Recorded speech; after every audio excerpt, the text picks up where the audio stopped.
Hey guys, and welcome back to the channel. I'm really excited to be joined by Gill, and he is a fan favorite of the channel. So, Gill, how you doing? Welcome.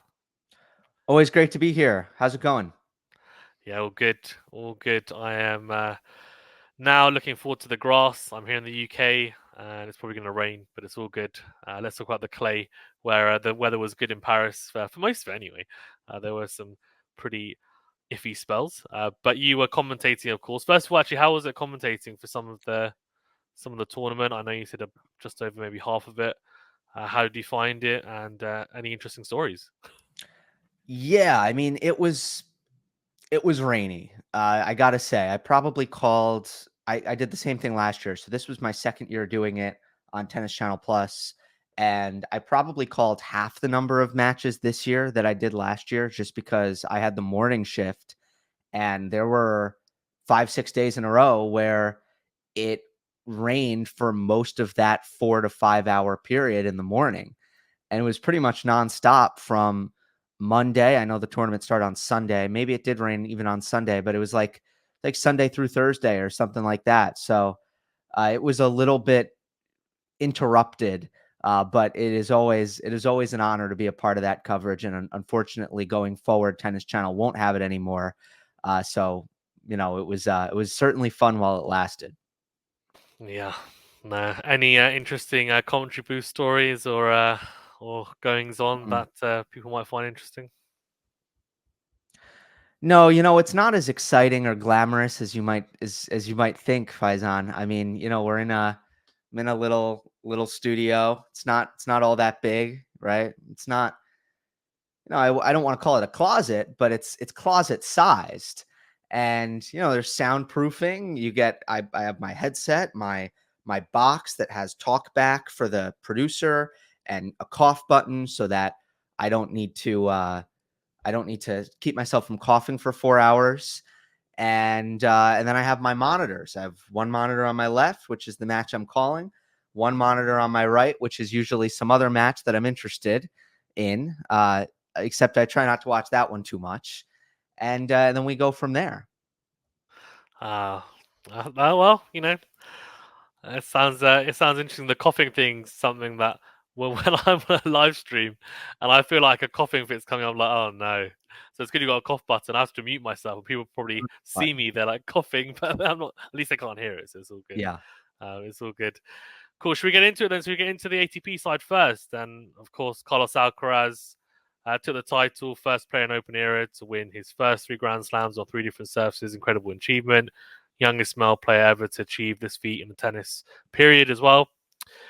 And there's some interesting comments which we'll get into in a second. But first of all, Gill, was he your pick to win the tournament? And were you surprised that he won in the end? Because from what I remember, he wasn't your pick. he wasn't my pick to win the tournament, but I'm not surprised. But I was very concerned about the injury coming in. I was less concerned about Sinner's injury. I had my reasons for that, although I acknowledge the difficulty in figuring out which injuries are going to affect a player in what kinds of ways. It's very hard to do that from a distance. But basically, because Alcaraz's injury was a hitting arm injury, a lot of the times those can go away and still affect a player, which is why I was concerned, especially because we're talking about Alcaraz's forehand, which is really the shot that determines how difficult he is to beat on in most cases. But then after the first couple rounds, where Alcaraz was kind of holding back on his forehand, but hitting it quite well. And then I think in the starting, maybe in the quarter match, he was no longer holding back on his forehand at all. After that, I felt really good about his chances. I changed my pick before the quarterfinal, and I said that he'd beat Tsitsipas. And then I did pick Sinner in five, but then I picked him in the final against Zverev. So, you know, I had concerns about the injury coming in, but then after he was okay, I ended up backing him on most fronts here. And it's just impressive with both the injury and honestly the lack of match play and the lack of tournament wins recently. But at the same time, when he's at his best, it's a level of electricity that nobody really can match. Yeah, 100%. And I was the same as you. I was pretty concerned with the arm injury, and I was wondering, given the lack of match practice coming into it. He'd only played Madrid, and we know the conditions are very different in Madrid as well.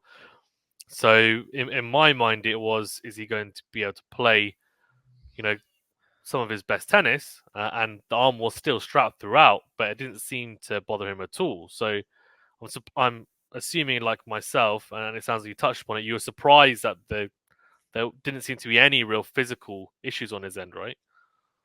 I was a little surprised. Now it was a long period of time too. It was a long-term injury from Monte Carlo up through Rome. The arm was a problem. So, that tells me that it was pretty bad.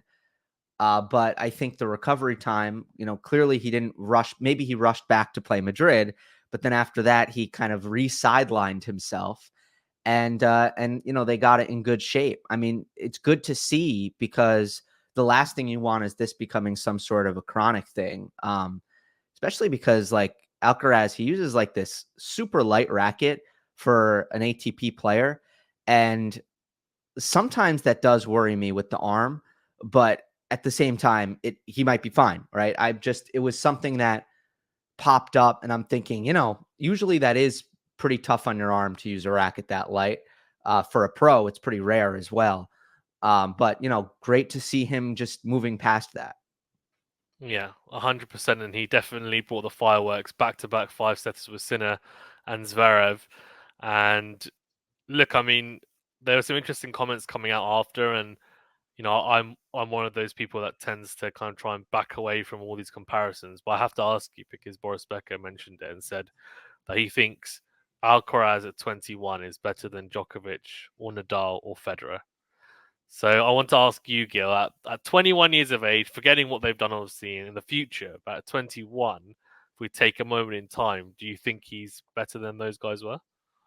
Yes, I do, because Federer and Djokovic were later bloomers than Alcaraz, and Nadal was less of an all-surface player than Alcaraz. Nadal on clay was probably better than Alcaraz on clay at 21.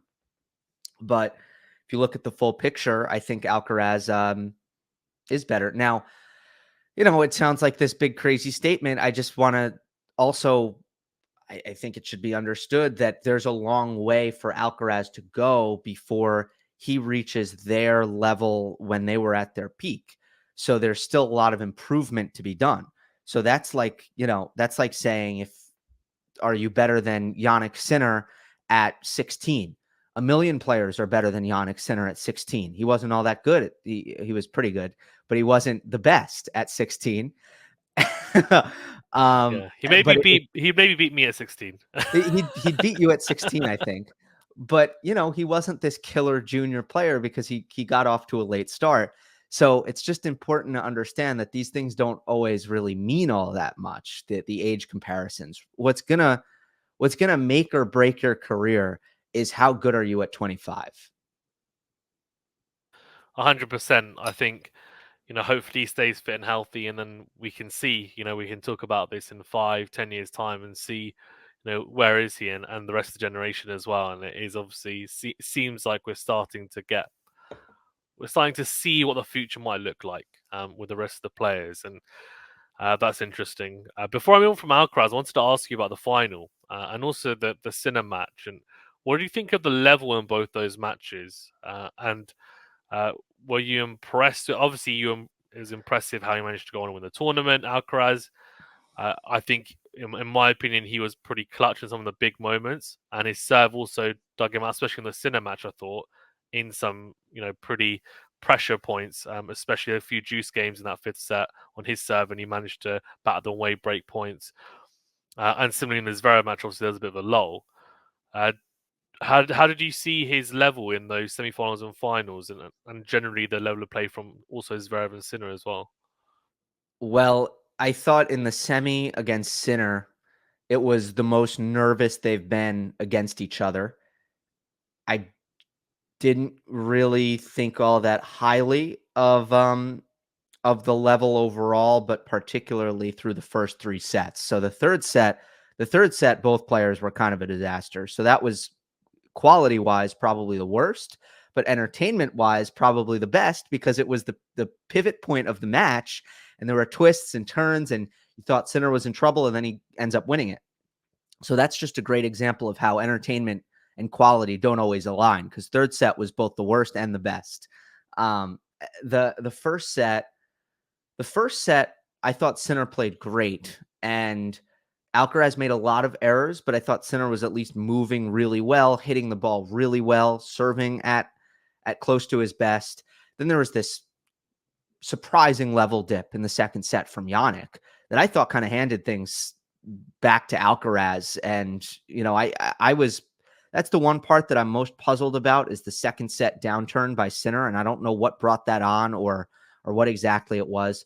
Fourth and fifth sets, Alcaraz obviously found his groove. I thought Sinner tried his best. I just don't think he was moving all that well. So you can't play your best when you're not moving that well, particularly when he was moving to his right. This is something I regret not covering more in my breakdown after the match, but like, he almost felt stuck in that corner when he was moving to his right, and that, like, he couldn't get out of it. Like, the best example is on the set point in the fourth, where it's 4-5, it's 30-40, and he moves to his right, goes down the line on a forehand, which it almost looked like he didn't think he would be able to recover. So that's why he tried to go down the line and do a lot of damage.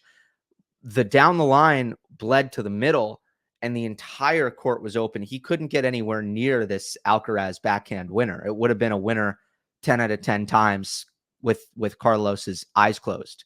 So that's just one example. Like, moving to his right, he just struggled. And I thought that made things much easier for Alcaraz in general. But also, Alcaraz has so much firepower, and he used it so bravely through that match that, again, if Sinner's movement wasn't going to be good, it was going to be an uphill battle. So that's the semi. The final, I don't think both players were really firing at the same time at any point. It was also, it was also a little bit shaky, a little bit scratchy, just because Zverev didn't put up much of a fight in the fourth or the fifth. And Alcaraz in the third, It's 5-2 up. He was he let 5-2 up. off. Yeah. Yeah, he from an energy standpoint and an intensity standpoint, after getting broken and making some tactical errors that he didn't make all match long, I actually thought the one criticism of Alcaraz mentally was that he really didn't. It didn't look like he turned the page on that 5-3 game very quickly. It took him until the start of the fourth, and then he got off to a quick start in the fourth. Yeah, I mean, I think this is the answer you were probably expecting, but neither was really a super high quality match, which is kind of on par. Like, we've seen this before when Novak is out and players have opportunities, especially like Zverev going for his first slam, biggest Sinner Alcaraz match ever. Sometimes you see the nerves get in the way.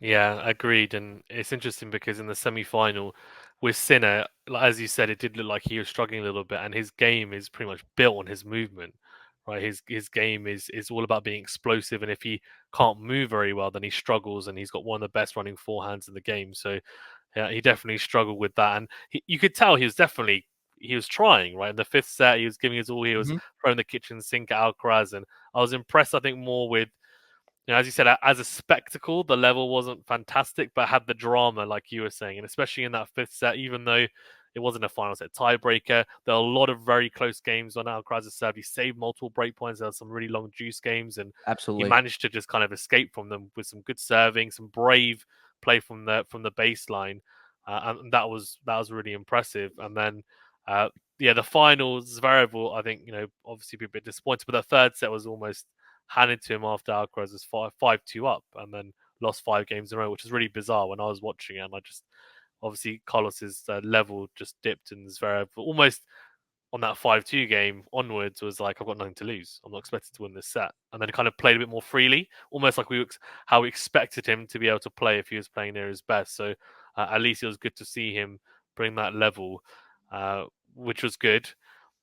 With Zverev, what do you think? I mean, that fourth and fifth set, is it a bit of a mental block, a bit of scar tissue from that US Open final? I mean, what do you think with him? Is it all mental? Was it just, he said after that it seemed like maybe Alcaraz was just a little bit better than him on the day, and that's just the way it goes. And Alcaraz is maybe just a bit of better player in these circumstances. I mean, how do you see it from your point of view? No, I mean, he's never going to admit that the nerves were an issue, but I think they were. The way he volleyed was shocking. It was, yeah. Yeah, that was so. To Zverev's credit, I suppose, you usually look at the forehand and you usually look at the second serve. The second serve was a non-issue. The forehand was not the same forehand that he was hitting in the second set, where he was really crushing it with a lot of freedom, but it also didn't break down in any meaningful way. It was the volleys. Like he just didn't he left so many points on the table by failing to finish. That, and he probably should have been serving volleying very frequently the way Alcaraz was returning. Alcaraz was on the back fence throwing super high loopy returns. Probably should serve and volley against that. And that return was completely neutralizing the +1 aggression. So that was the answer, and he couldn't go to that answer. He couldn't go to that tactic for whatever reason. He doesn't love to serve and volley, period. But, like, if you're not competitive, it's one thing.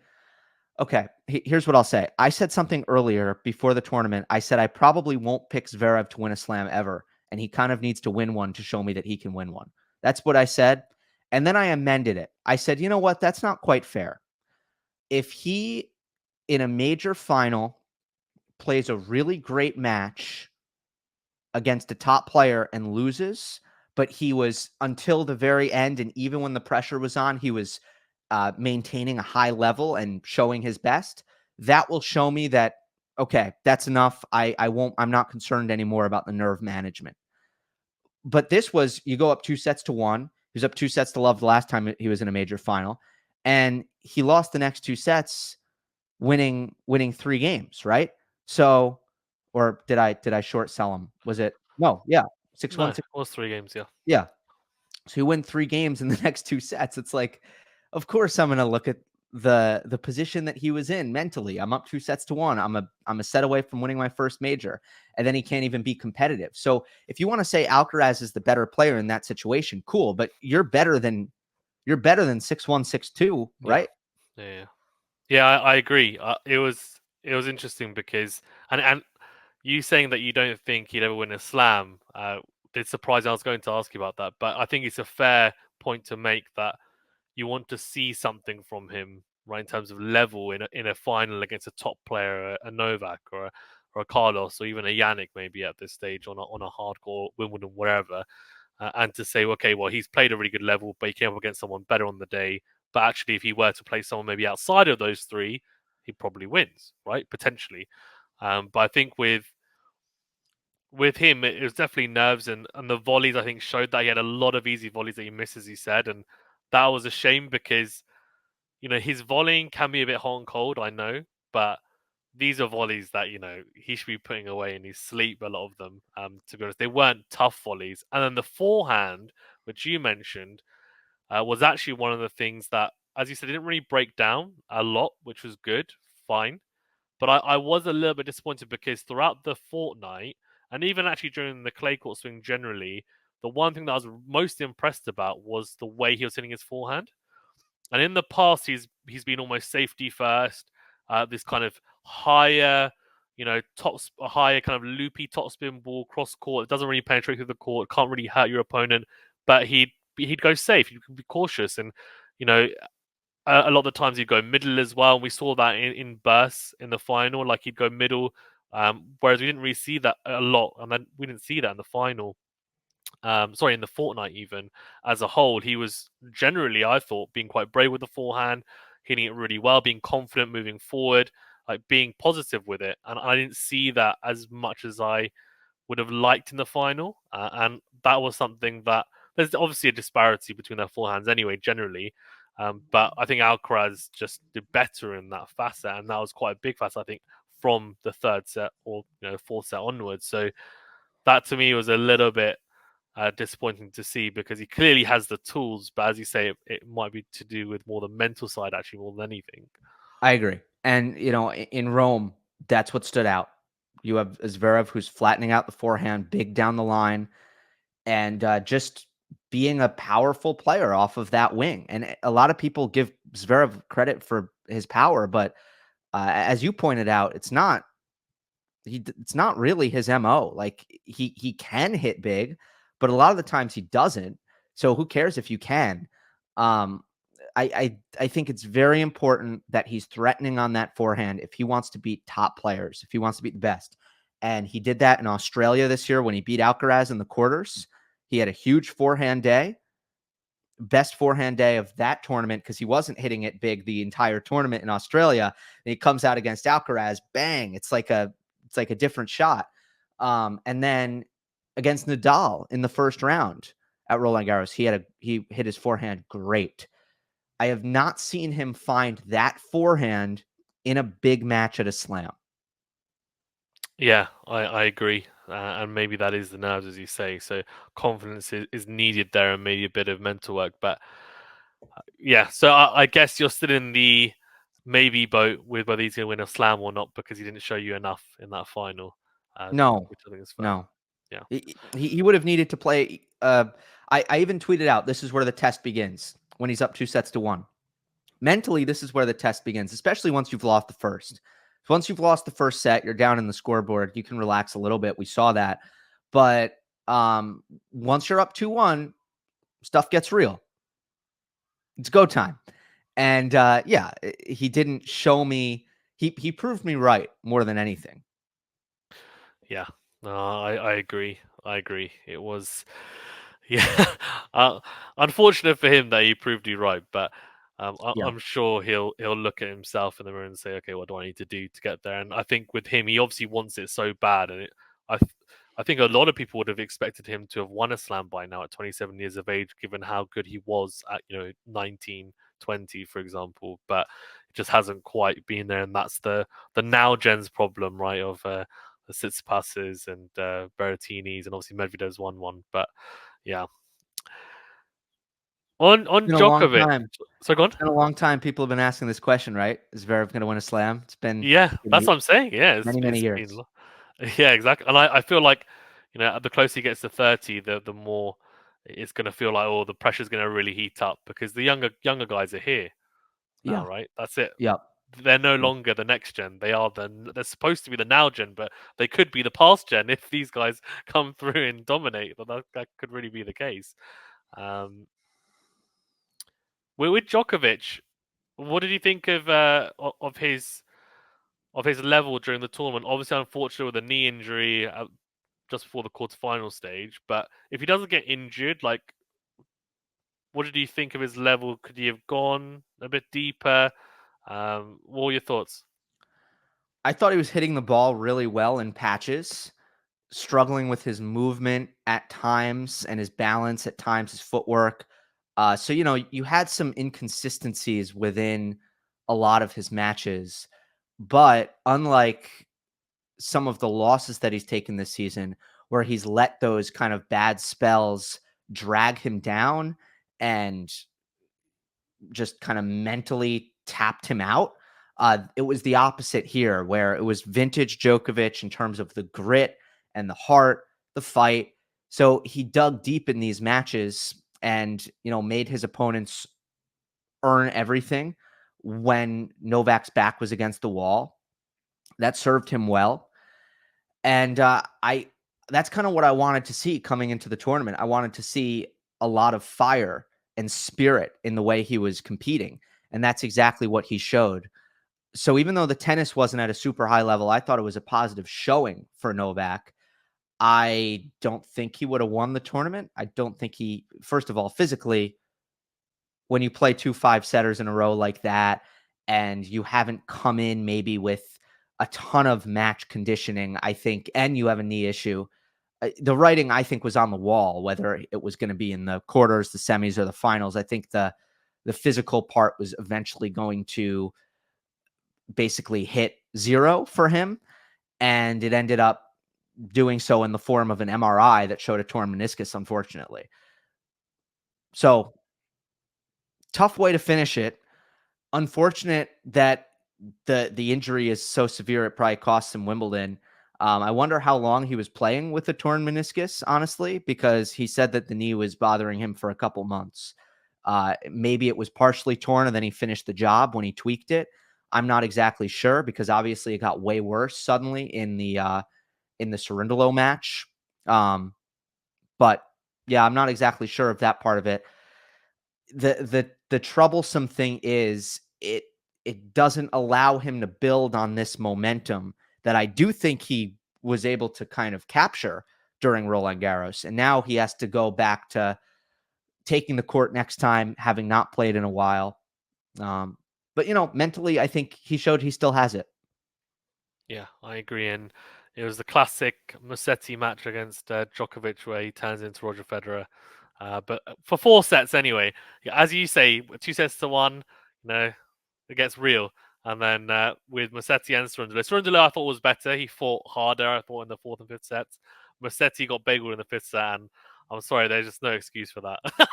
I'm sorry, there's no excuse. Well, I mean, hey, it's so what's his game record against Novak in 5th sets at Roland Garros? He's now losing 10 love. I know. At least this time we didn't retire, because we know the first time we retired was just because he knew he was about to get embarrassed. So let's He be learned honest. from that. Yeah. Yeah. At least he played it to maybe next time we actually win a game, that would be good. But we'll see. Such a talented player, Musetti, but I just wonder sometimes with his mental side. But yeah, I mean, Djokovic really dug deep and showed classic vintage. Well, I'd say vintage, fights that we're really used to seeing him. Mm-hmm.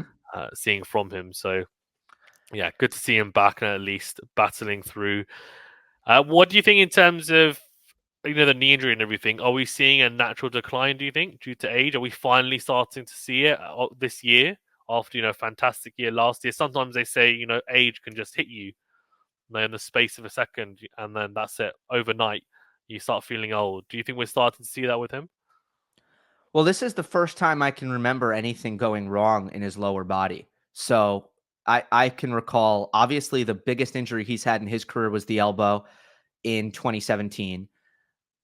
Then there's shoulder stuff that I remember, wrist stuff as recent as I think last year, or was that the year before? He lost to Felix at Laver Cup. His wrist was not in good shape for A that couple of years match. ago, yeah.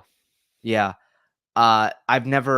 Never knees, never ankles, hips.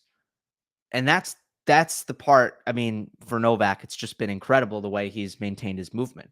So this is the first injury, and that's significant in my opinion. Maybe it's not the first, maybe I'm missing one, but the point is it hasn't happened much. And this is one of the first times you can say, okay, this is kind of a little bit of age certainly manifesting itself in the form of a wear and tear injury, because it's one thing if you have a freak injury that doesn't really show your age.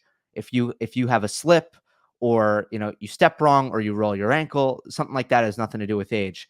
But this is a wear and tear thing. Yes, he aggravated it in an instant, but the fact that this has been going on for a couple months, it shows that it was kind of a degenerative kind of thing. So yeah, I this is an age thing for sure. Yeah, and I think correct me if I'm wrong, but he had surgery on it as well, so he's now Yeah, recovering.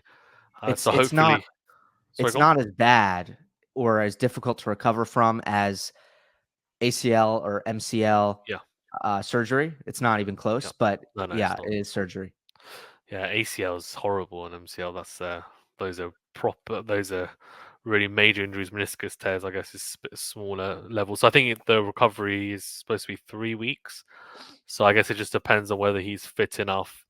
Slash, there are already talks of him missing Wimbledon anyway, which I think would be crazy. But if he was fully fit, that is. So it'll be interesting to see if he plays Wimbledon and/or the Olympics, which I'm sure the Olympics he'll really bust a gut to play that, because that's obviously the one that he's really looking forward to playing and wanting to win. If you were to predict whether he's going to play Wimbledon or the Olympics, what would be your prediction? I'd predict no Wimbledon, yes Olympics. Okay. Wimbledon is a pretty crazy timeline. Taylor Fritz did it, but Taylor is notoriously, notoriously, I don't know. I don't want to. Should I say reckless, fearless when it comes to playing Fearless. Let's through say injury? fearless. Yeah, it's hard to keep Taylor Fritz off the court. He's very famous for that. So, and he's a lot younger. So I don't use that as an example. I think a meniscus tear, you take 3 weeks where you don't do anything. And if you haven't done anything and Wimbledon starts tomorrow, you shouldn't play Wimbledon. So I'm skeptical of that. But then, Wimbledon is another 2 weeks. So I think what he should be aiming to do is to play the Hamburg rather, which is after Wimbledon, and that'll get him ready for the Olympics. Yeah, I think that's probably most likely, which is a bummer for me because I'm going as media to Wimbledon, so it would have been great to see him there, but unfortunately not. Unfortunately not. Maybe next year. You should be going to cover Hamburg. I think Nadal and Djokovic are going to go. Oh, Gill. I know. Well, foresight, eh? Do you go Yeah. to the Grand Slam or go to the 500? Normally go to the. But yeah, no, maybe we have to look at that. Yeah, exactly. The last person I wanted to talk about on the ATP side was Tsitsipas because I just want to talk about him because I picked him to win the tournament. I know I look really silly, but I also picked him to beat Alcaraz at the quarterfinal stage, partly because I thought, like yourself, that he was going to be hampered, and I didn't think he'd be 100%. I did say if he's 100% or close to 100%, and he's playing well, it's obviously a tough matchup for Steph. He's never beaten him going into it. Now the head-to-head 6-love. So before I ask about his form generally, Steph, and how he looked, is Carlos Alcaraz always going to be a bad matchup for Steph tactically? Do you think? Well, yeah, but that doesn't excuse what we've seen. It can be a bad matchup tactically, but I think Tsitsipas is just completely resigned to it, to the point of him like lacking his own regular level when he goes up against Alcaraz. And it's not what I really wanted to drill home in my analysis after that match was he didn't lose because of the backhand. Like when you miss 2 overheads in a row to get broken at the start of the second, when you miss a lot of forehands in the first, and you don't serve your best, like all of these things for Tsitsipas, it's like it's one thing if Alcaraz breaks down the backhand with a ton of skill, which is something that he's able to do. But I just don't think Tsitsipas has been bringing it against Alcaraz for the last 3 matches. After their first 3 matches were super high quality, entertaining, relatively close affairs. At the US Open, Tsitsipas won more total points by a lot. It was one of those matches, just as an example. So it's disappointing to me. Then after the match, you hear Tsitsipas say basically that Alcaraz is just way too good for him. And it's not what you want to hear, frankly. Yeah, I think he needs to be somewhere in between saying that Rublev doesn't have enough tools and he was lucky to beat him and someone's too good. So Steph finds somewhere in between would be good. Totally. maybe say, I've got the tools to beat him, but he was better than me on the day. I could have played better. Maybe something like that. But you know what Yeah. Steph's like, he's a philosopher. But yeah, I was going to I mention just that. think, look, like Sinner has had it perfect, right? I mean, there's a lot of respect for Alcaraz. He doesn't discredit or make any excuses, but I'm upset that I lost and I feel like I could have won and I didn't, which makes me upset. And I just wish we got a little bit of the I'm upset part from Steph, because if you don't get that part after he didn't play a level that I think he should be super proud of, to be honest, based on what he's capable of.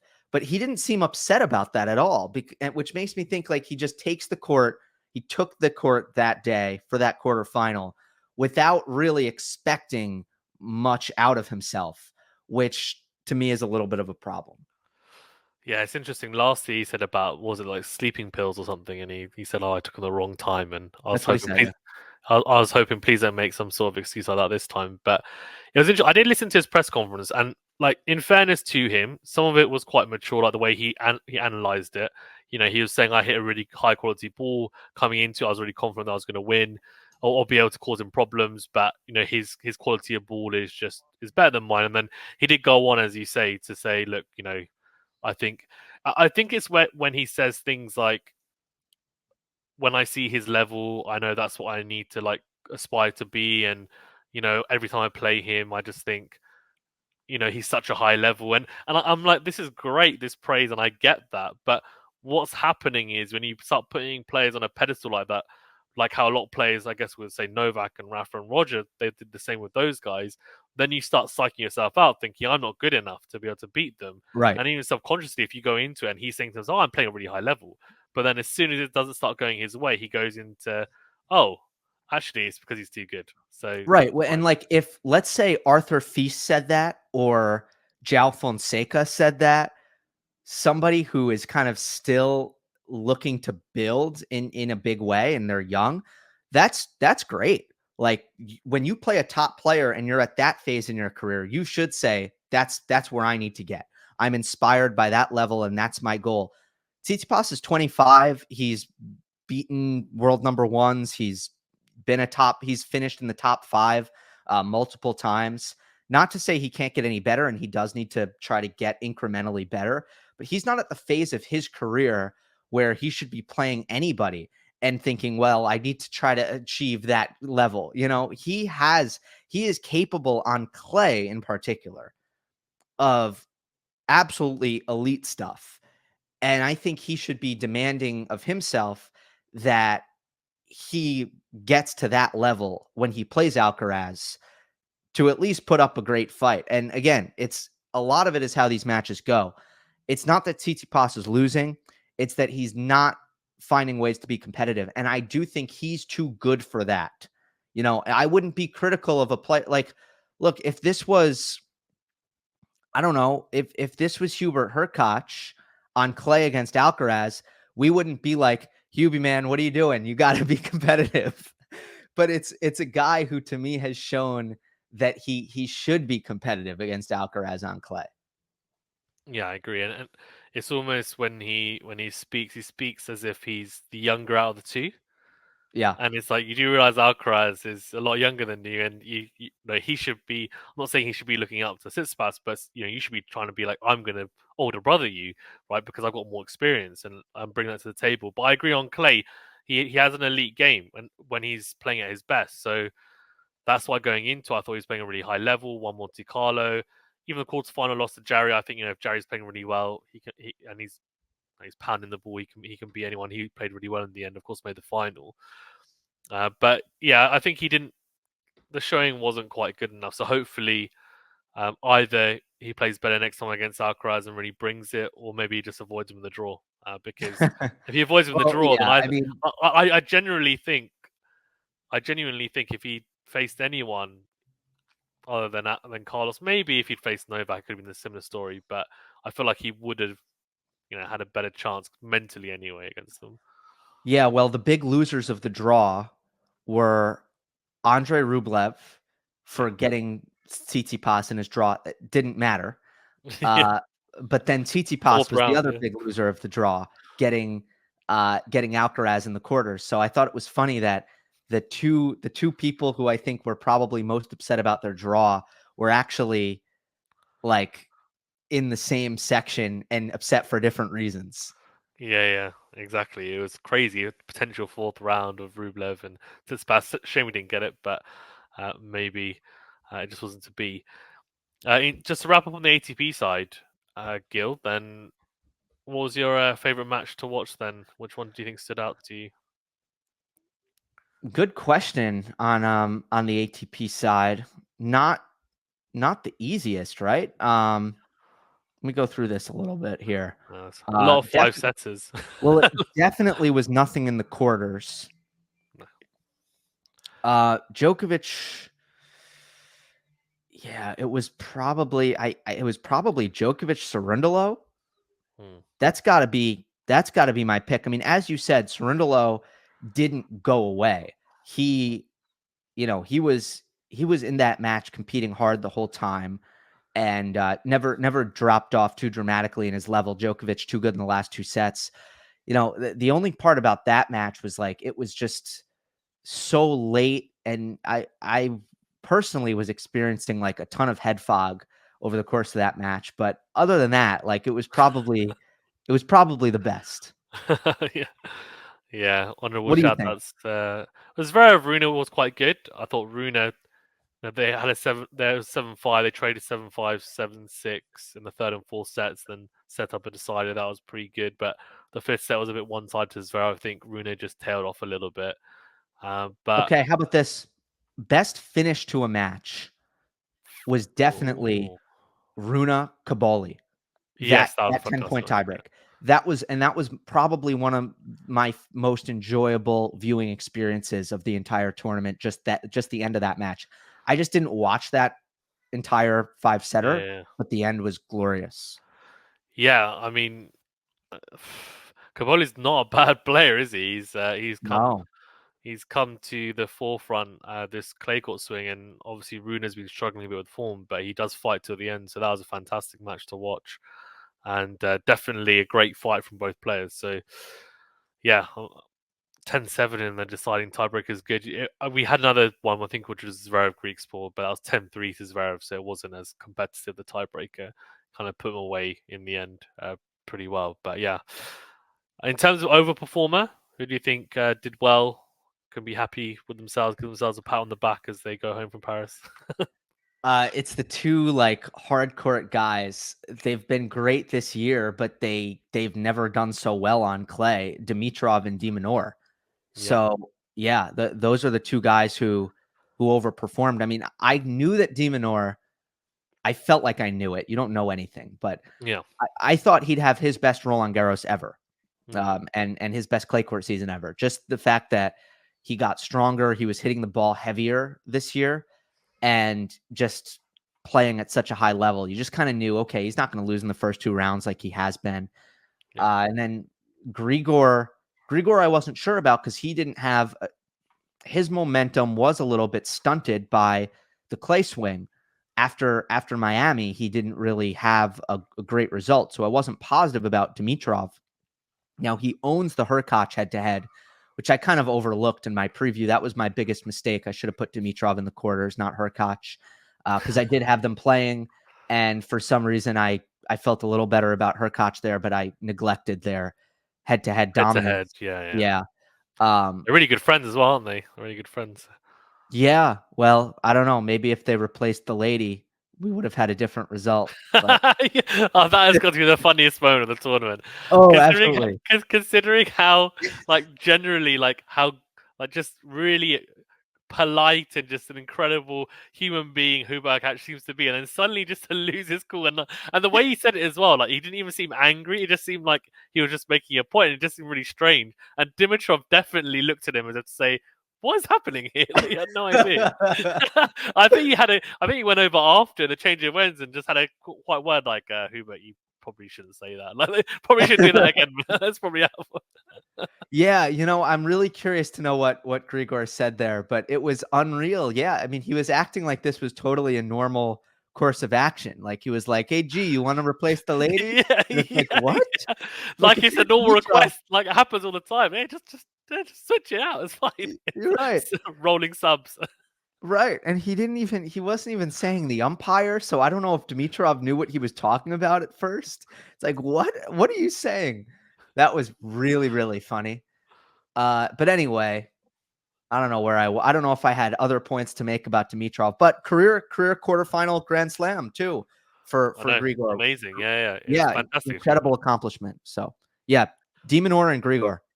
Yeah, well, I think I agree. They did really well, and it was great to see Dimitrov finally make a quarterfinal, and then unfortunately ran into Yannick Sinner, which is not an easy feat in a quarterfinal, unfortunately for him. Underachiever? Rublev. I mean, the seeds did so well on the men's side this year. I mean, they were incredible. Yeah, And everybody was saying it was a wide open tournament. And then I think 12 out of the top 16 seeds ended up in the fourth round. yeah, yeah, they So did. yeah. And I think the entire top 10 maybe. But Rublev loses to Matteo Arnaldi in straight sets. Love Matteo Arnaldi, similar to Caboli, has a ton of potential and is on a really good path. and he was hitting his forehand great, and he was dynamic in defense as well. But Rublev had a match where he couldn't really bring any positivity to the court and never got it going. And it was a downward spiral.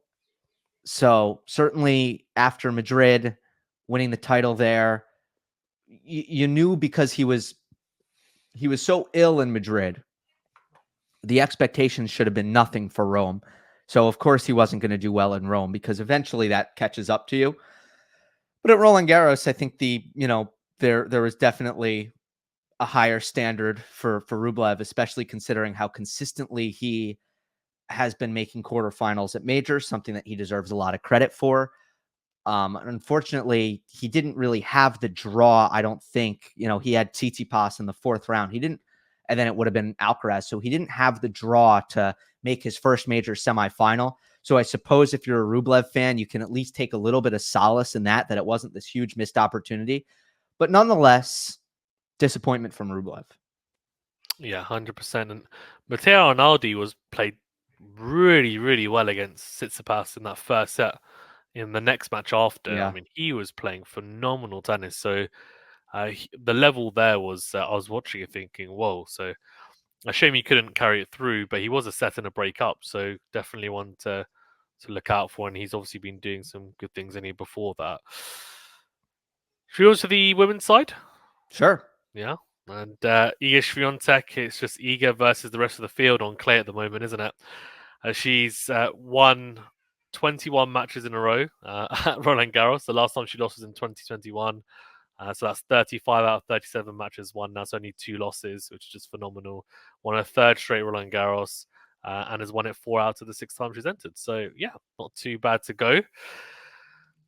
Gill, were you impressed with her level? I mean, she dominated, obviously, apart from that second round, which we'll touch upon in a second. But, yeah, I mean, just how good has she been at Roland Garros in this year as well? She's been Rafa-like at the start of her career. I don't think we should feel weird about saying that, because she debuted, she made the fourth round in her debut, but at that stage in her career wasn't really in the conversation that she might win it. But then since then, she's only had one hiccup, and she's won the title 4 out of 5 years since. So you just can't ask for much more. I was very impressed with her level. Nobody really got close to her after Osaka, which again, we can talk about. In terms of the details or the ingredients, the biggest thing that stood out is she is now getting some free points with her serve. And that was not a part of her game in the previous 3 Roland Garroses that she was able to win. So you add that wrinkle, and yeah, it's going to help her on the other surfaces. But look, I think Sabalenka beats her in Madrid if Iga doesn't get some serve help. And if you look at the third set tiebreak, Iga barely had to play on her serve. She just kept getting free points, which was partially bad by Sabalenka. But, if you're not serving 110 and you're serving 100 instead, that's the difference between a free point and not. I thought it helped her against against Naomi as well. So I think ultimately that was kind of a huge bonus for her. And also she's, I think, a little bit more consistent against big power players now than what she used to be. Those are my big observations from her performances. Yeah, agreed. I think she's soaking up power better, isn't she? Especially on clay anyway. And I think obviously it's a little bit easier on clay, but I think it's fair to say. But in Madrid, that was obviously a very impressive showing, and she lost in 3 sets last to Sabalenka, and then she saved those 5 match points, and incredible. 1 Madrid, 1 Rome, and then 1 Roland Garros. I mean, I think the first person to do that since Serena. I think it was like 2015, if I'm not mistaken. So, yeah, really, really impressive, and she's just so dominant on the surface. You talked about her being Rafa-like. I mean, how far can she go? Can she really replicate those types of numbers long term? She stays injury-free, do you think?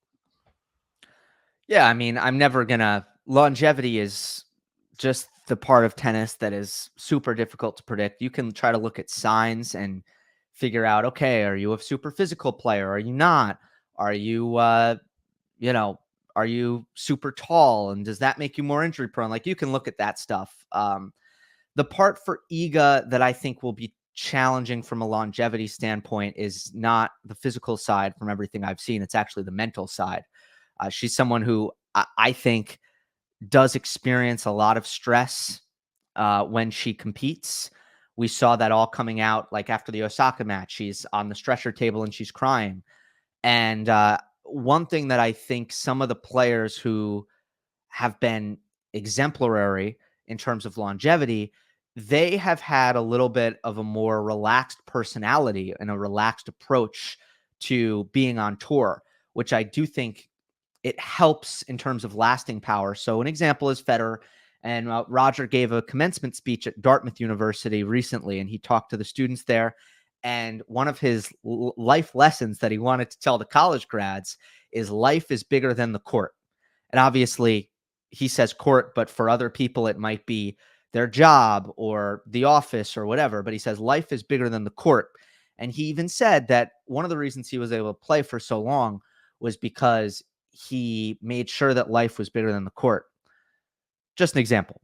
So I think the one thing that Iga will have to contend with is not burning out mentally and maybe finding ways to make things easier on herself so she's not feeling so much weight and so much pressure when she's at tournaments.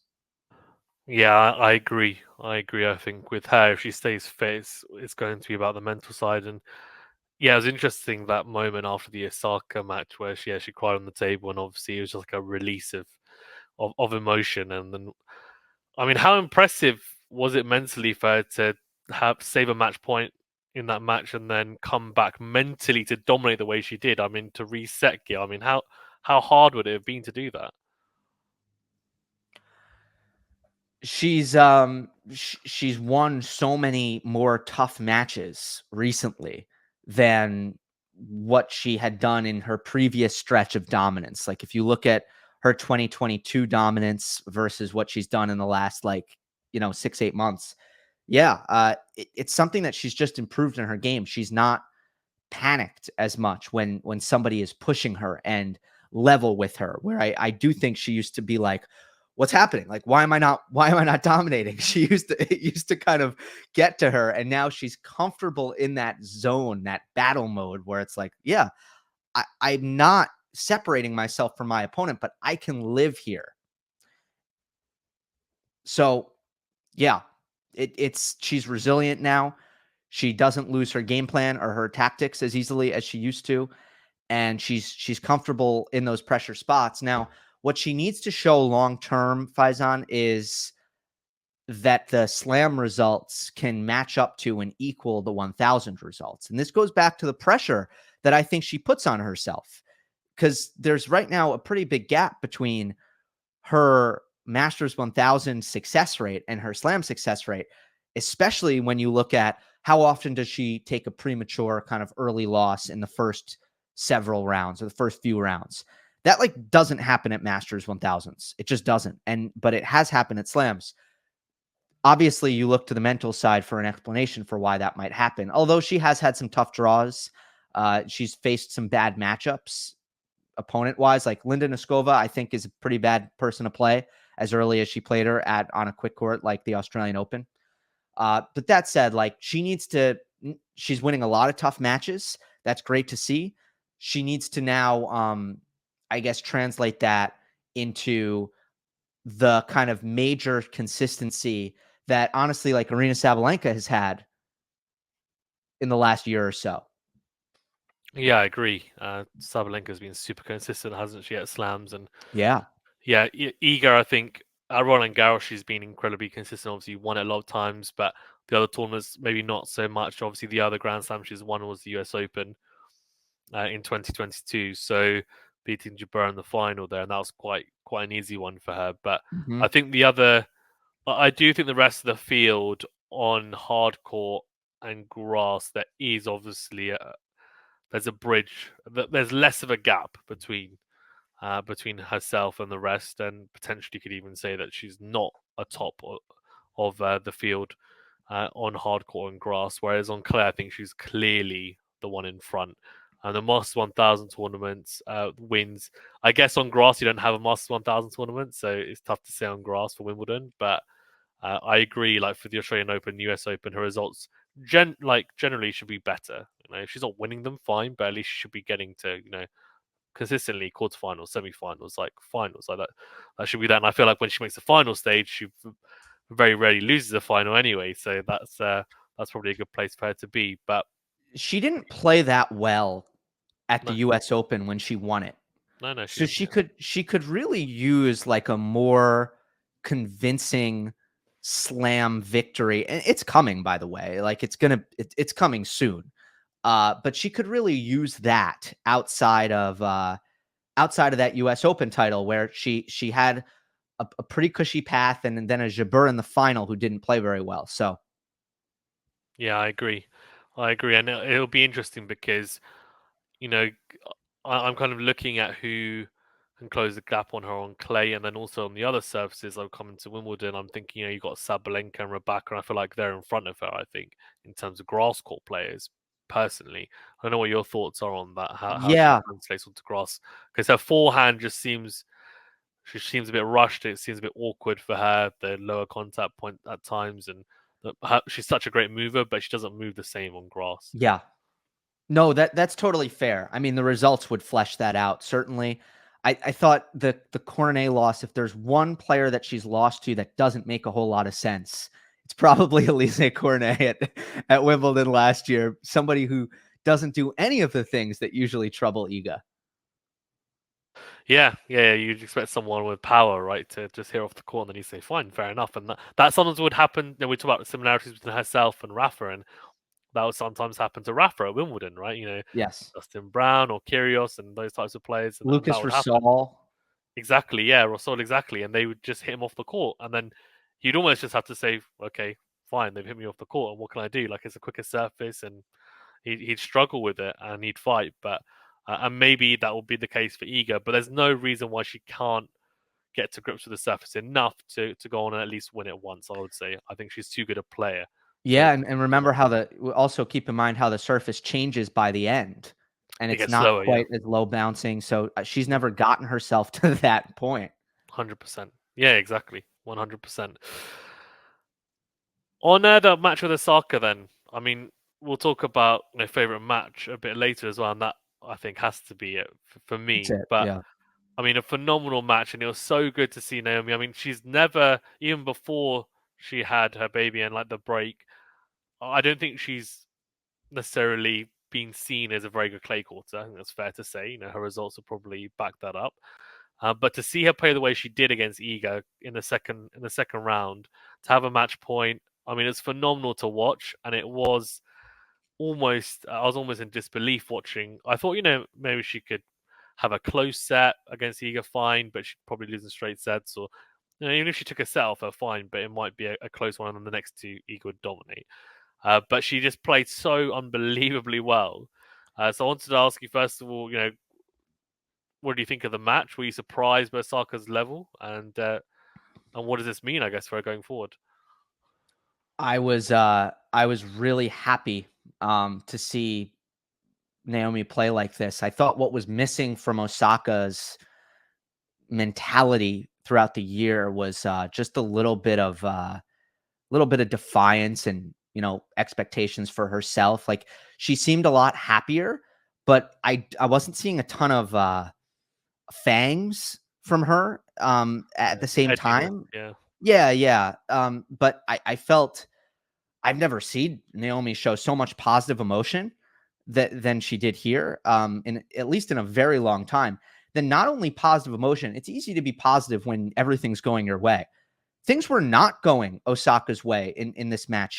She had a lot of tough breaks, honestly. She lost 12 points in a row at the start of the first set, and it could have gotten away from her there, and it totally didn't. She stayed completely locked in, engaged, and then she lost the first set tiebreak and came out and played a great first game to start the second.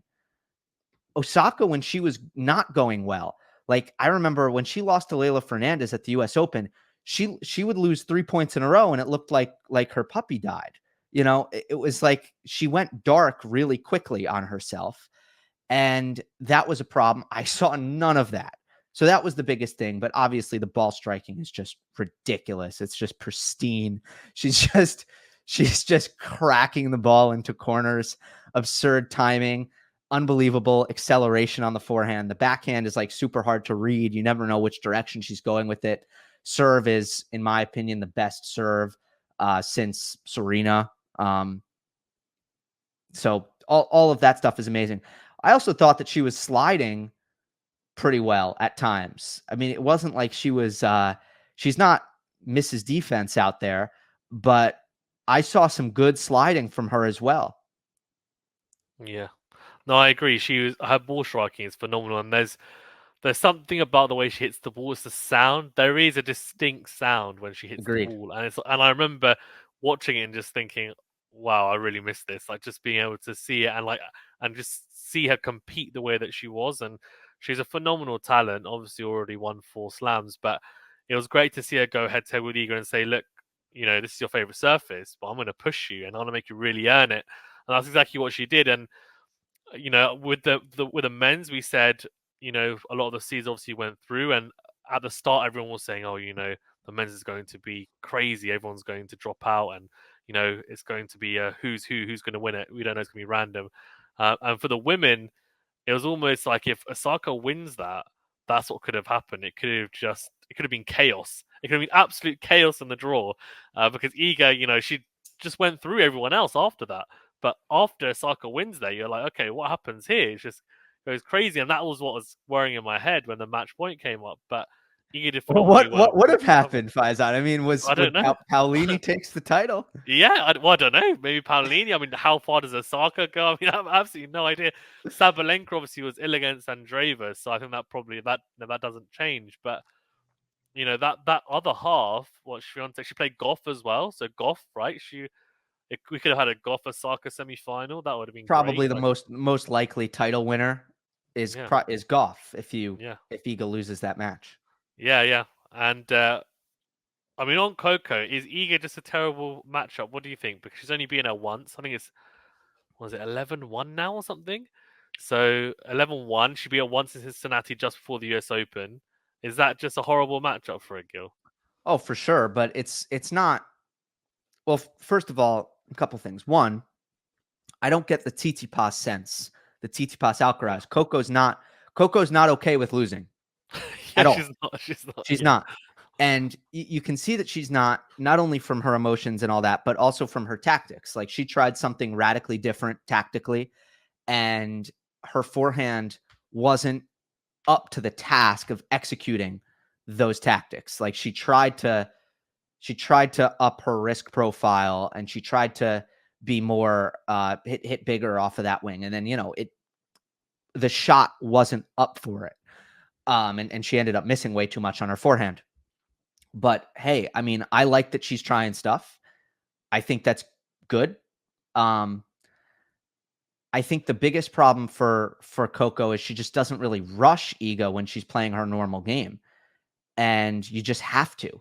It's so hard to beat her if you don't rush her. So it's not so much that like Coco is able to exploit a weakness in Goff's game. It's more that, or sorry, the other way around, that Swiatek is able to exploit a weakness in Coco's game. It's more that Coco's game allows Iga to be comfortable and play her best. And that's why the matchup has been so lopsided, in my opinion. They've also played an insane number of times already. I know it's ridiculous. But her weapons, as you said, they just don't match up very well, do they? To Iga, and when she won in Cincinnati, it was because she was being brave and she was going line early. She was pushing Iga, as you say, you have to rush her, and she was doing that, and she was pushing forward. But Yeah, but if it's you hard do on Coco. that, you're going to have days where you're trying to do that, and you end up just Missing missing a it. Yeah, ton and throwing the match away without even asking Iga to really come up with much. I agree. I agree. So it's tough. It's like, what do you do then? How do you find the balance, right? So Yeah. that's the thing, because she against anyone else, she's got a good chance. She's just like she won the US Open, so it's not like she's a bad player. But Iga is she's already faced 11 times. It's only she's only going to face her more and more times. So she probably shouldn't radically change her game, but then at the same time, she probably needs to tweak it generally so that she does match up better. I would imagine. So maybe something for a team. I'm interested to see what they do come up Yeah. with No, that. and then the question also that they have to answer, how much are we going to alter our goals, our training goals, what we're working on? How much do we alter that for Iga, right? Like, just as an example, I'm just gonna throw a random example. I'm not saying this, but let's say they decide that serve and volley is actually a really good way to beat Iga. I'm not convinced of this. Again, I'm just giving an example. How much do we spend an off season saying, let's work on the serve and volley because it's good for beating Iga? Maybe you neglect other things as a result of that, or you don't get as much time to work on other things as a result of that. And your overall game doesn't improve as quickly because you're so focused on Iga. That's the downside. The upside, of course, is you have a better chance at beating Iga. So there's a Brad Gilbert is going to have to think about that. How much do we want to focus on Iga versus focusing on Coco and making Coco better? Yeah, that's so interesting, and I might actually ask. I'm talking to Rick Macy tomorrow, and I might ask him about that and Oh say yeah, like ask him about that.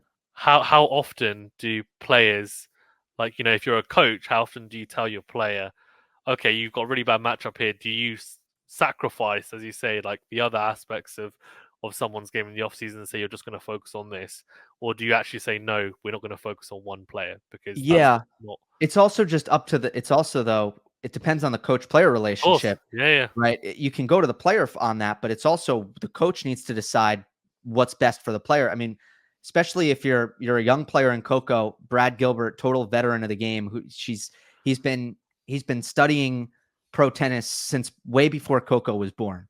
yeah, So that's one where it's like, okay, Brad, like what do you think is the best way to go about this here? yeah, 100%. So, uh, yeah, it'll be interesting to see what does happen, and I do wonder with her serve. I don't know what you think, but I remember she used to rack up some big numbers on serve, like in terms of MPH on the first serve, and I don't see it as much anymore. And I do wonder whether they're getting the most out of her first serve.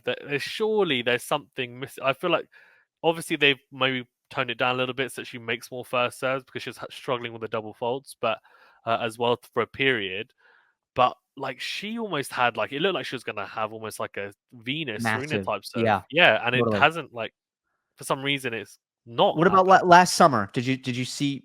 I mean, last summer I thought Hmm. U.S. Open, Cincinnati, Yeah, you- she was, but I not thought quite. at some point she was clocking like 120 more like MPH plus, like, She was consistently. as a 16-year-old, right? Yeah, that's what I'm saying. So at 16, you think, okay, well, she's doing that.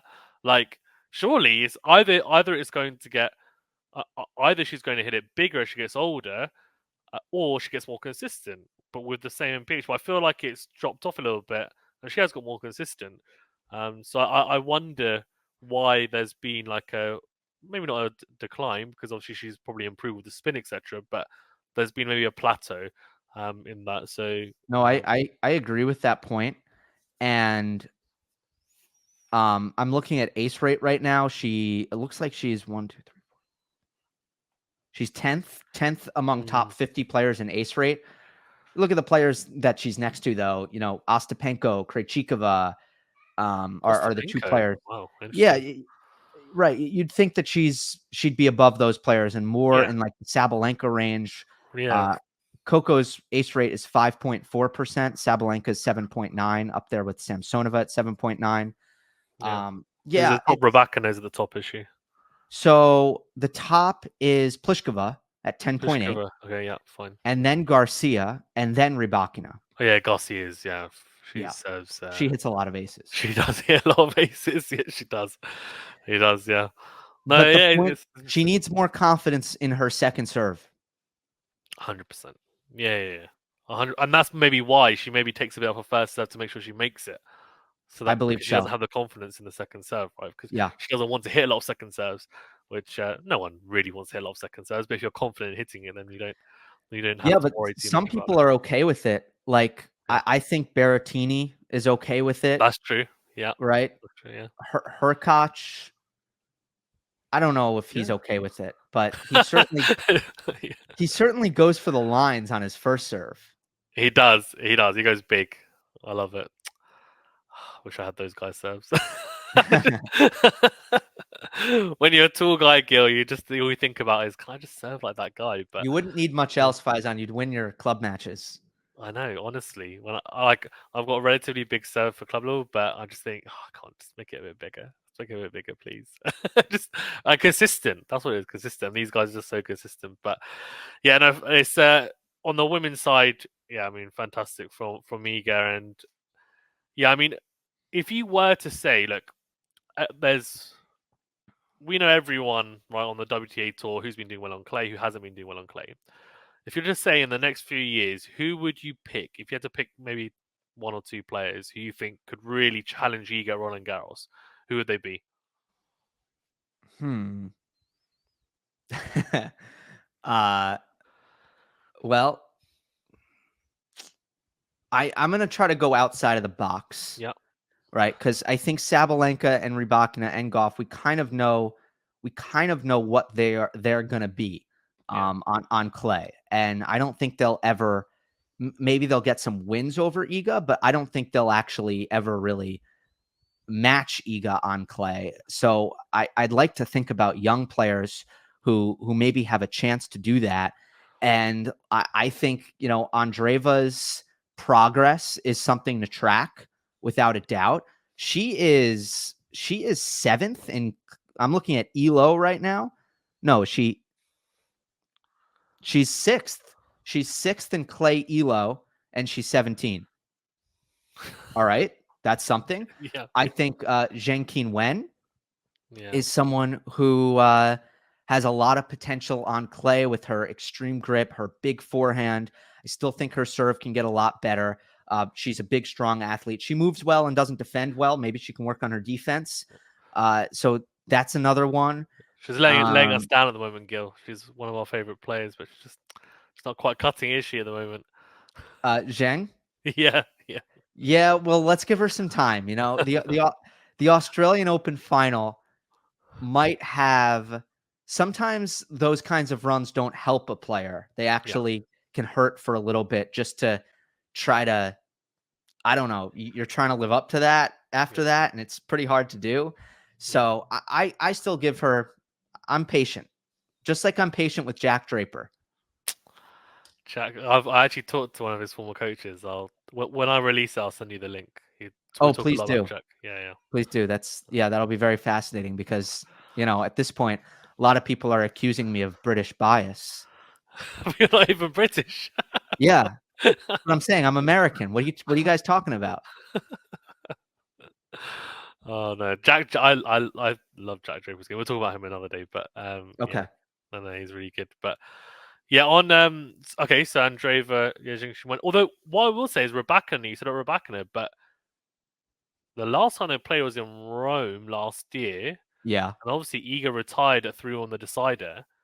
They haven't played much on clay. That was the one thing I wanted to see was Rebecca Iga this tournament because I feel like Sabalenka we saw she obviously has beaten her quite a bit, but Rebecca on clay versus Iga, I was like, oh, maybe she can do something, and also she's got the positive head to head as well, so she doesn't have that scar. Like Hmm. Sabalenka, Goff. I mean, especially Goff obviously is a really big head to head difference. How But yeah, about how about one more? Muhova.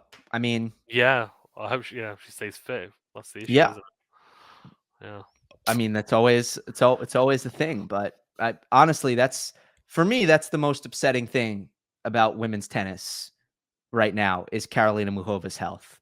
Yeah, she's such a dynamic player, isn't she, as well? And she It, would be great at Wimbledon as well. So she's my favorite player to watch, and that's a tough place to be because I don't get to watch her enough. yeah, she's yeah, it's unfortunate. It's unfortunate. Hopefully she's back soon because every time she came back, didn't she? And she made a run at the US Open and then got injured again. And it's like, damn. So it wasn't a one-off. The French Open final. She's clearly got the ability and can play at that level consistently. It's just being able to stay fit and healthy. So hopefully she does. Hmm. Favorite match, I think, is it fair to say, was Swiatek Osaka. for you? Yeah. I can't remember a second round match that really generated so much buzz after the fact.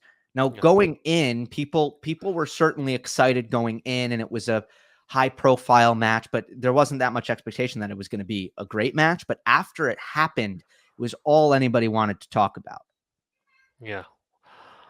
It's phenomenal, wasn't it? It was one of the best second round matches I've ever seen, I think, to be honest. And I was absolutely buzzing watching it, and even after. So yeah, hopefully we get more of that. And as Osaka said, hopefully we see it on the hard courts. That's what we want to see, and hopefully we see the same from Osaka. And who knows, Swiatek will be up for it, I'm sure. She'll be thinking about that. Overperformer. Overperformer on Andreeva, making her semifinal run. Yeah, she did get a compromised Sabalenka, but she hasn't her Roland Garros results. It's been like every time she's played it now, she's won 3 matches or more or something like that. But it's remarkable what she's able to do playing a limited schedule right now because of her age, and just showing up and performing and winning each and every time. Yeah.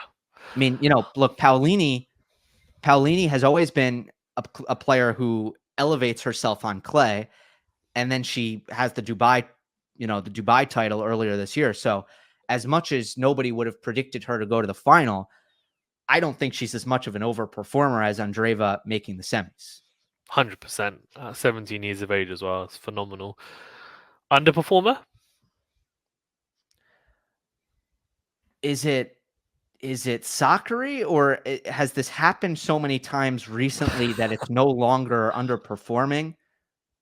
I don't know. I was thinking Sakura as well, but as you say, it has happened a few times. So Yeah, it's difficult to. unfortunately. Yeah, it is unfortunate as well because she seems like she's one of the fittest girls on tour, if not the. Like she's just incredibly dedicated. She's had a change Yeah, of coach as well. I think she did well in some of the tournaments to lead up, and then at the slams, I don't think she's made it past the third round in a couple of years now. So since that US Open semi-final, though, she lost to Raducanu in 2021, I think it is. So it's been real. It's been graveyard, really. yeah. Oh, I've always felt that clay could be pretty great for her as well. yeah, I just think if she just makes it physical, puts a lot of balls in the court, uses her movement, which I think she did a lot of that in 2020, right? That was the yeah, year. And she choked in that semifinal, she unfortunately. did. But Yeah, Krachikova, yeah, she should have won that one. That was probably the most painful loss of her career. 100%. Yeah, 100%. And I remember she talked about it after, and she said when she lost it, I think it was in break when she said she said I'm retiring, and she retired for like 3 days. And, Yeah, I remember that as well. I yeah, and then think she's retired a couple times in her career. yeah, yeah, yeah. Not as bad as Tomjanovic being like when she lost to Badosa. She's like she's better than me. She's bigger. She's why am I doing this? Like I might as well Yeah, just quit. And it's just like you're just thinking, okay, so it's not just club players that think, oh, why am I doing this? It's also the pros who are earning X amount and they're still, oh, why am I doing this? But yeah. No, thanks, girl. Appreciate it. Thank you for your time as always. Anything you want to touch upon before we wrap it up? it's you were very you really stuck to the tennis. We didn't talk about the controversies. We didn't talk about Oh yeah, tell me what are the controversies? Come on, controversies. well, the That's fine. controversies are The warm up. I'm a defender of chair umpire Renault Liechtenstein, Okay. and I'm like I'm not on an island. Certainly, there have been some who have come out on my side, but Yeah. definitely feel like I'm battling a lot of people on this, probably, or going against a Yeah, lot I've of seen people on this. this. Well, look, there's really realistically a 2 to 4 millimeter margin for error on clay. Yeah. So everybody assumes that the Hawkeye is right on a the Hawkeye shows it within the margin of error, 2 millimeters, right? Yeah. So there's no guarantee the Hawkeye's right. And it's just, this is if you're going to have mark checks as your system that decides instead of Hawkeye, then you need to live with the mark checks. Now, sometimes there can be an egregious error, like in Monte Carlo, where there was no call, and it was in the semifinal Sinner Tsitsipas, that ball was way out, not even close. So Yeah. that it's one thing if it's not even close, and it's like, okay, this is a ridiculous failure in line judging, but this was different. This was 2 millimeters. The mark could have been in, and I just don't. For that reason, I'm just not in on the whole like Zverev was totally robbed here on that, especially because Zverev was arguing like every line mark check. He Like was. Yeah. 50% of mark checks, Zverev was going nuts and disagreeing. Hawkeye kept proving him wrong time and time again. This was the one time where Hawkeye was on his side, not the chair umpire's side, but it was so close that I'm just not on the Zverev was robbed train. Yeah, no, I don't agree with that either. I think, as you say, there's the margin for error, so it's never going to be perfect in that sense. And if it is as close as that, then it could have been in. And I think, if you're saying that he was robbed, and like I did see him contesting quite a few marks, a lot of them which clearly were clearly he was wrong about as well. So I think he clearly just had a bee in his bonnet generally about it. But what he at that point it was love 40, so he still had 2 more opportunities right in that game. So it wasn't like it was a advantage, a 40-30 point as well. So I get the point that okay, fine, he breaks back. Who knows? But given what we've seen from him for the men's on the last 2 sets and how they played out, I think it's fair to say it didn't have a reflection on the result as well.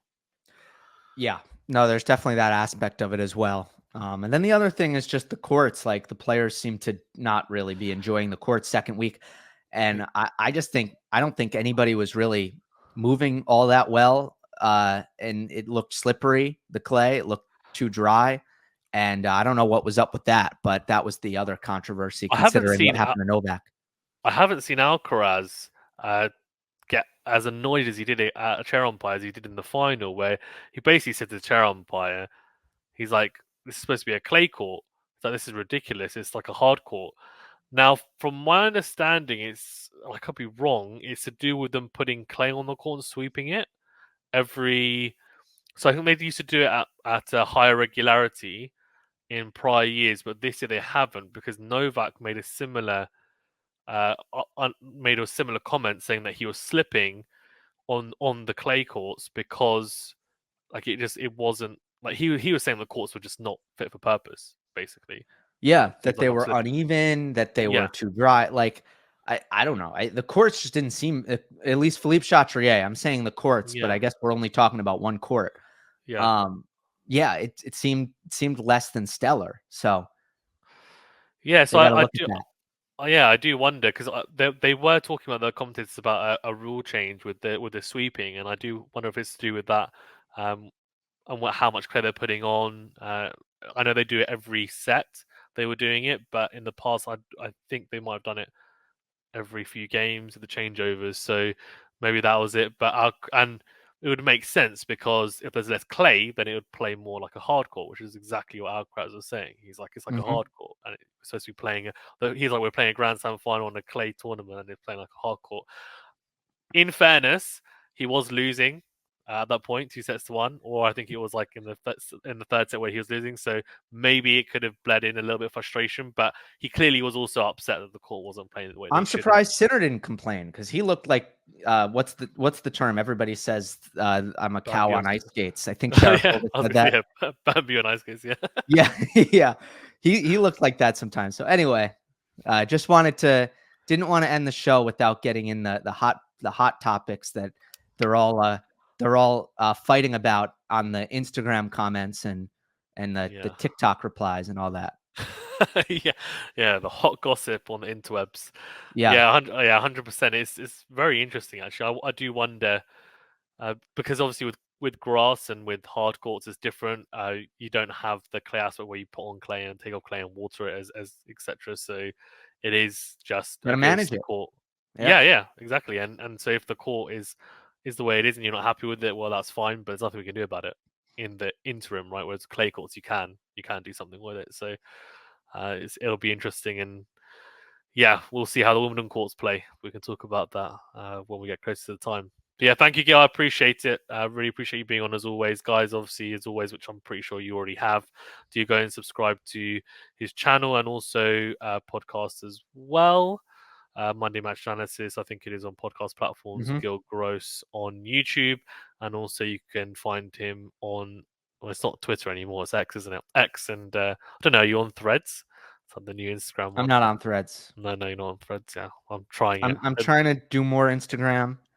Okay, Instagram. Yes, yeah. Yeah, I'm trying to Instagram. do more of it. I'm not as good as most. I feel like you're more active on there than me, but Yeah. I'm on Yeah, yeah. TikTok as well. Gill Oh yeah, Gross you're on Analysis. TikTok. Yeah, I saw. It's good stuff on TikTok as well. Actually, yeah, check it Thank out on you. TikTok as well. Yeah, I like your little snippets. Yeah. And that's actually where I saw the 2 to 3 millimeter bits. So I was like, yeah, that's a good point that Gil's making about the margin for error. That's Yeah, good. I haven't checked the replies to that one yet. I'm pretty afraid of it. Yeah, you just got to embrace it. I got so much abuse for my prediction when I picked Tsitsipas to win, and I said that Sinner and Alcaraz were going to lose early. The comments were it was like a minefield. Honestly, people were just like, "What are you talking about? How you should Yeah. never do predictions again." There's one person who just absolutely loves Yannick Sinner. So if I don't pick him to win every single tournament, it's like you don't know what you're talking about. And so I'm so petty that every time that if he loses, I love Yannick Sinner by the way, but every time Yeah. that he loses, I then go back to that comment and I reply and say, "Oh, sorry, I think he just lost. Like, I don't think he's going to win. I was right in the end." And then I never get a response back, but it's all good. I'm happy with myself for doing it. Nice. I Probably love shouldn't it. spend so much time invested in it, but yeah. Yeah. No, apparently I'm an Alcaraz hater this year after picking him to win more titles than any other player last year, including Novak. But I know. Well, it's all good. It's fun. We love a keyboard warrior. It's we do. just We do. part of the gig.